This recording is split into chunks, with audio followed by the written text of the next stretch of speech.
Hey, Rebel Rouser. I'm Alan Voivod, and this is Star Wars 7 by 7 So here we are at episode number 1577, and back in November of last year, I interviewed a gentleman named Patrick Johnson. He is a professor of physics at Georgetown University and the author of The Physics of Star Wars, which is an awesome book.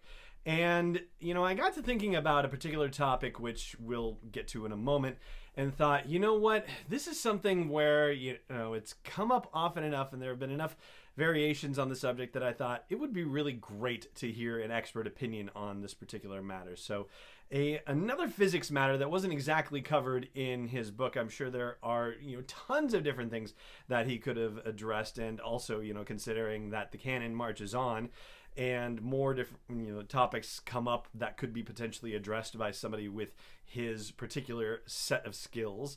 And so I reached out to him, and he was more than happy to come on the show, knock on wood. That was really nice of him to do so, to talk about outer space in Star Wars. And so, without further ado, I'm going to jump us over to my interview with Patrick Johnson, author of The Physics of Star Wars and professor of physics at Georgetown University. Patrick Johnson, welcome back to Star Wars 7 by 7 How are you today? I'm doing great. Thank you very much for having me on, Alan. Oh, yeah. I'm thrilled to have you back. And, for our listeners, of course, he was on the show late last year for the release of his book, The Physics of Star Wars, which is awesome. And I've had even more time to peruse it since then. And our listeners and viewers will also be aware that earlier this year, we talked about the Kessel Run on the show and the fact that Patrick's analysis of how the Kessel Run might be possible in Han's boast of it being possible was pretty much spot on. So, congratulations on that. Oh, well, thank you very much. You're very generous. I feel like I offered a few possible explanations and gave my opinion of what I thought would be most likely. And they went with one of them. And I'm sure there are some people who are disappointed with the specific way they decided to explain it. But I thought it made for a very beautiful cinematic scene. Excellent.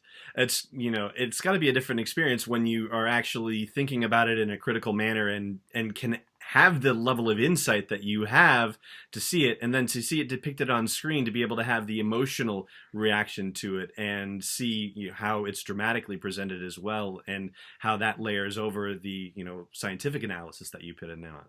Yeah. No, I mean, when I was first watching the movie and they're coming through, I'm sure this is a bad description, but the cloud tunnel, and then you see the Star Destroyer sitting right there, obstructing their way. That was a really dramatic, coming around the corner, uh-oh, what are they going to do? I mean, I had a pretty good sense of what they were going to do when they first came in, saying nope, definitely can't go through these clouds. That's too dangerous. It's yeah, no, they're definitely going to be going through there. But to have them do that in such an interesting way that even though I kind of knew it was going to be coming, I thought it was really well done in that way. And from a physicist standpoint, I look at that and I say, you know what, they're probably taking some liberties with science here. But as I do in my book, I really try to take what is shown on screen as okay, this is the truth, and I will find a way to justify it with science. And so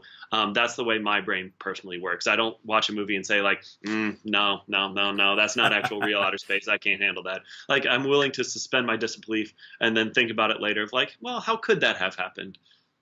And so that's exactly why I reached out to you today, because of something actually in the solo novelization kind of put me over the edge on the whole suspension of disbelief situation with Star Wars. And, for anyone who's seen Star Wars, obviously we've seen things like laser blasts and explosions in space, and we actually hear those things, even though sound isn't supposed to travel in space. And so as a viewer, suspension of disbelief comes in, and that's fine. And then you have things like with The Last Jedi, when Leia was ejected into space and was out there for a while and still managed to survive for a while. And this also happened with Kanan Jarrus in Star Wars Rebels, actually, in one of the seasons early on as well, where he was exposed to space for an extended period of time and still survived.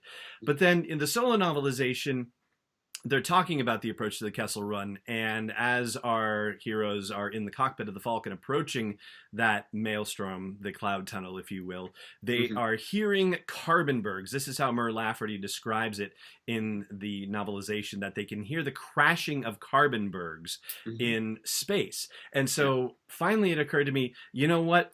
Maybe there's something else going on here. And is it possible that outer space in Star Wars is different from outer space in real life? And so I reached out to you about that, and you were very kind in saying, yeah, I'll explore that with you. So why don't we start first by talking about what our outer space is like, just in general terms? Yeah. So as far as we know, outer space is very empty. Like there's essentially nothing there. Like if you were to go a few hundred miles above the Earth's surface, you would enter what we consider the beginnings of outer space. And just essentially as you go up, the density of air would get lower and lower and lower until it essentially reaches zero when you get to outer space. And now anybody who knows a little bit about quantum mechanics probably is aware that turns out empty space isn't actually empty, and that there are particles and antiparticles constantly popping into existence and then passing out of existence. But that happens on a time scale that is fractions upon fractions of a nanosecond. And so essentially, there's nothing actually on a macroscopic scale in the space between the Earth and the Moon, or the Earth and Mars, or the Earth and Andromeda Galaxy, or anything like that. Like there's basically nothingness. Now there might be a few dust particles here. Obviously there's like an asteroid belt where there's a bunch of big rocks, and there are other planets. So there are things in space, but like in the gap between two large things, there is maybe a tiny bit of debris here and there, but mostly there's just nothing. Turns out that for sound to travel in our universe, it requires a medium to travel through. And so in our outer space, with a catchphrase from Alien, like in outer space, nobody can hear you scream. What it's saying is, from a scientist standpoint, it's not as exciting to say, in space, there's no medium through which sound can travel. So, right. Yeah. And so that's what our outer space is like. But like if there's anybody who's questioning, like, well, couldn't these tiny particles that pop in and out of space be the medium for which sound to travel? And the answer is no. For sound to travel, one particle has to run into another for it to travel from one location to another. And these particles just aren't in existence long enough to be able to run into each other to transmit sound. And so there would also have to be present not only long enough, but at a density that would be, heavy enough for sound to be able to propagate across it. Yes, and absolutely. So how is that then possible, say, for example, with the carbonbergs in Solo? How is that potentially different from what we're experiencing in our own space? Yeah. So like I mentioned earlier, I can come up with explanations that can justify what's being said. And that's what I love trying to do, is saying like, okay, I will take what is written of these carbonbergs crashing in space. Let me find a way for the sound to get to them. And so there are a few different explanations I can come up with. One is that like space is fundamentally different. Maybe there is something about outer space in Star Wars where there is actually a low density of particles that's large enough to transmit sound. The primary issue with that is traveling through any kind of density of particles that is dense enough to have sound travel through it is dense enough to create air resistance. And like traveling at hyperspeed type speeds, as we see in The Last Jedi, when you go through something, that can be very catastrophic for you to jump to hyperspace through an object. And so essentially you would have a bunch of tiny little particles doing that to your ship every time you jump to hyperspace, which would be a huge issue if it's just all of space. You could come up with a justification where it's like, since the force permeates everything, that the force is a medium through which sound can travel. Personally, I would be a little bit unsatisfied with that because it feels like the force just hopping in to solve any kind of scientific issues. But what I would probably most like to think about is that as they fly through the maelstrom, like to me, as I kind of alluded to earlier, I think it looks like a cloud tunnel, and clouds are dense enough for sound to travel through. And if perhaps surrounding Kessel, this maelstrom is indeed as dense as a cloud is in our atmosphere, It could just be that it's just a very dense cluster of particles that is dense enough for sound to travel through. And so perhaps that's actually how the sound is able to get to them as they go through the tunnel through the maelstrom. Got it. All right. So there is actually something resembling a reasonable explanation for this then. I mean, my only exception is the word reasonable. Like, I feel like I could justify it with these explanations. Mm-hmm. I'm not going to claim that this is definitively the only explanation or the best explanation, but like, here are some possible explanations. So, as happens sometimes when watching a fictional universe as a scientist, like trying to come up with an explanation can feel like you're bending over backwards to make it work. But like, yes, I'll give it a possible explanation more than a reasonable explanation. Okay, fair enough. Fair enough. And so what you mentioned actually about the possibility of particles being dense enough in space that sound could propagate, and the downside of that being that if you're going to hyperspace and jumping through objects, as we saw as in The Last Jedi, that you would also possibly be jumping through all of these minuscule particles, and therefore that could be very damaging. Yeah. I'm going to hold off on that one for a second, but it does raise the question of, if something like that were the case, would that explain the way that we see starships able to maneuver in space, particularly dogfights with X-Wings and TIE fighters and so forth, if that density of particles is, just enough? I mean, how dense does it have to get to allow, say, for example, some of those crazy skid moves that we see Poe Dameron perform in The Last Jedi, where he suddenly is able to make his ship pivot and turn in a way that ordinarily we would only expect to see that in atmosphere, maybe? So that's an interesting question. And so when Poe's doing his fancy moves, or any skilled pilot in the Star Wars universe, I feel like I don't know the specific design of an X-Wing or TIE fighter to know where all the jet locations are for like where it is able to output things. So like, I know it has some stabilizing jets. It has the primary thruster. And so like, I feel like with those moves that he's using, I think those would be possible to do in space with the right jets. And what I'd be most concerned about is his ability to survive the G-forces involved in those. Like, Yeah. We send our fighter pilots through a number of G-force testing, and like the G-forces involved in some of his stops and turns are just, I haven't done the math on it, but they would be dangerously high, where he's either going to be passing out or possibly dying from those things. And like, passing out in the middle of a dogfight is just as bad. Right. So, but like, I feel like when you're doing those maneuvers, if you like, when we do them in atmosphere, we are often using reshaping the wings, or kind of reoriented the nozzle around our engines to be able to create thrust in different directions. When you do it with the engine cone, it's called thrust vectoring, where you are pointing your thrust in a particular direction. And so when we are doing this, we are using this thrust vectoring on the engine combined with the air resistance on the wings to be able to create these forces to flip us around. And if you're in space, if you have the right combination of thrusters in the right directions, you could generate the same kinds of forces without any atmosphere. That being said, I don't have the images of the scenes perfectly memorized. I don't remember seeing like large jets of exhaust coming out from different sides to allow that to happen. And so I'm kind of grasping at straws here, but I feel like you could generate those with the asterisk of, you're going to need some kind of pressure suit to keep the blood in your head so that you don't pass out. All right. So another situation where it's a possible, not necessarily a reasonable explanation then? Yeah. And I feel like that's all I can ever offer is a possible explanation. And there are certainly times when I have thought of a possible explanation, and then later it's been revealed like, oh, actually this is their explanation. It's like, okay, yeah, sure. That's fine. I will accept that. But I will just offer my own thoughts on what I think could be an explanation for it. Got it.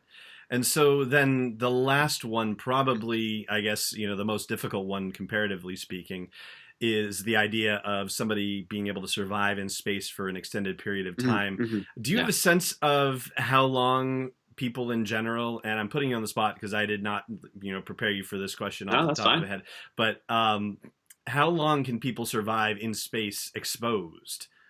So it, like, if you're talking about like just take me as I am in my normal work clothes and threw me into space, the answer is seconds, because the primary thing that will cause an issue for you is the lack of air pressure around you.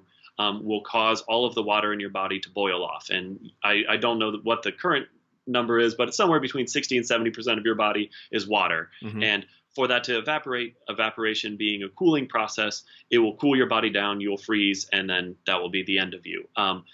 So imagine sweating so profusely that you turn into an ice cube. That is essentially how that will happen in space. That is a crazy. I've never heard it described like that. That's crazy. Okay. Yeah, you'll sweat yourself to death is essentially what it comes down to, and that is if you don't have the air pressure, because our bodies evolved on a planet with 1 atmosphere of air pressure, like 1,325 pascals, if you wanted to get really fancy about it. But like okay. Our body is like used to having that counter pressure. And without that counter pressure, the water in our bodies will evaporate. Just like in many like introductory chemistry classes, you'll put a cup of water in a bell jar and suck out all the air and you'll watch it boil. And then like you pass it around to the class and people can dip their fingers in and it'll be cold. And that always boggles people's minds when they first see it, because it's like, I just watched this water boil, which I think of as hot, and now it feels like an ice cube.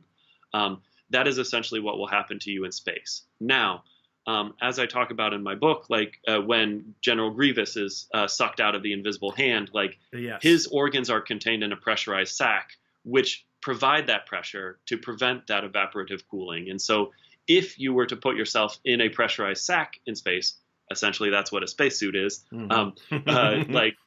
you would not have to worry about that evaporative cooling. And then if you have that counter pressure, you can survive for minutes to I don't remember exact numbers. I did the math in my book, but like I believe you could, I think it's somewhere close to like 90 minutes is like where you'd have to start worrying about other types of cooling becoming an issue. Or, I mean, in the meantime, also being able to breathe is an important thing. Right. But like there are people who can hold their breath for minutes. I don't know about 90 minutes. And so with something like Leia in The Force Awakens, in The Last Jedi, I was actually just asked about this last week, and the best justification that I could come up with for this was that so she has Force capabilities, as we obviously see later in that scene, but like in theory, again, this is where I'm really stretching here, she could use Force pull to pull all of the air molecules that have also been evacuated with her to create kind of a bubble of air around her. So that she could have that counter pressure to prevent herself from evaporating. She could hold her breath. I don't know exactly how long the scene lasted, but I'd say maybe a minute or two kind of thing. Anybody can, well, maybe not anybody, but people can hold their breath that long. And so she could create that bubble of air to prevent herself from freezing. And to their credit, they did start to show her like start to freeze, like you could see the ice crystals forming. And so maybe as she's feeling that happen, she pulls all the air in around her to provide that pressure to stop the freezing.